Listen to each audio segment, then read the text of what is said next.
Eto na nga yung katuloy ng in-upload ko kahapon mga B. Pasensya na kayo at hindi ko na pinagkaisa. Kasi naman no, hindi rin naman kami pinagkaisa. Hoy, ano daw? At eto nga po si Baby Zia. O, Pak, sino ka dyan? Eto si Mami Ash. O, diba? Tapos si Baby Zia naman dito, abay busy na. Kasi tapos na po siya at ako naman dito, ganda-gandahan lang muna sa salamin. At eto na nga, magpipicture na nga po kami mga B. O, ayan si Baby Zia. Tignan nyo, ang sweet nga niya sa part na to. Hintayin nyo, ayan, ba diba? Pero hindi na kasi yan kailangan. Oo, magpapaapaan na lang kami. At eto na nga mga B, pwede na kami maging model ng chicken. Hoy, anong chicken? Chicken na? Hoy, anong parang chicken lang no? Bale, ito pala yung Chicken Joy dito sa may sa Head and Garden. Yes po mga B, oo. Maliit lang yan pero wag kayong mag-alala kasi only naman. Kaya kahit maliit, abay, tiyak na mabubusog ka pa rin. At ayan, inaano ko nga kung ano yung sasabihin namin sa mga part na to mga B. Pwede nyo na talaga kaming kunin na Charis lang. Pero kung gusto nyo, abay, why not? 'Di ba? At eto nga, sobrang ano ko din kasi finally, natuloy na din to. Like, ayan, nakapag-collab na din kami ni Mami Ash nyo. Kasi naman no, nasa Pampanga pa lang ako nun, abay talagang nagchat-chat na siya noon. Oo. Sabi niya mag-collab daw kami, pero wala, busy ako. Tsaka wala pa ako sa La Union noon. At sakto nga po, nung pag-uwi ko ay nag-chat siya, kaya abay for the go na agad. Wala nang patumpik-tumpik pa. At eto na nga, diba? Feel na feel yung sa Chicken Joy, no? Pero wag ka. Parang iba na lang kasi yung gusto kong isubo, no? Hoy, ano daw? Yung hotdog niya.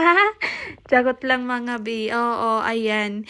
Para sa mga taga-Agoo dyan, malapit lang po pala kayo dito sa may Head and Garden. Oo mga B, kasi sa Agoo lang din po ito. Opo, at para naman po sa mga nagtatanong kung saan po banda, ito po, ilalagay ko na lang sa part na to. O, diba? Nakisali pa nga po dyan si Baby Zia kahit na nakabihis na siya. Kaya naman abay for the go. O, Pak, kami na muna. Hala, oh my God. Parang akong kontrabida dito mga B. Tapos si Mami Ash naman abay mukhang napaka-soft. Hoy! Ako yung kontrabida.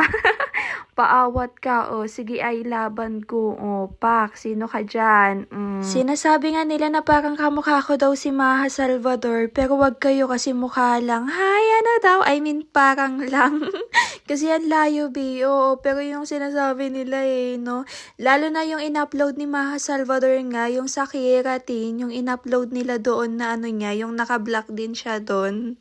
Ang dami nga daw, ang dami nga pong nag-comment na kamukha ko daw. Oh my God, tigilan niyo ako. Tapos ang dami din pong nag-mention sa akin doon mga B. Ewan ko kung totoo. At sa mga part nga na to, hindi naman namin inano na maging kamukha ko siya. Pero ayun, parang may hawig daw na naman.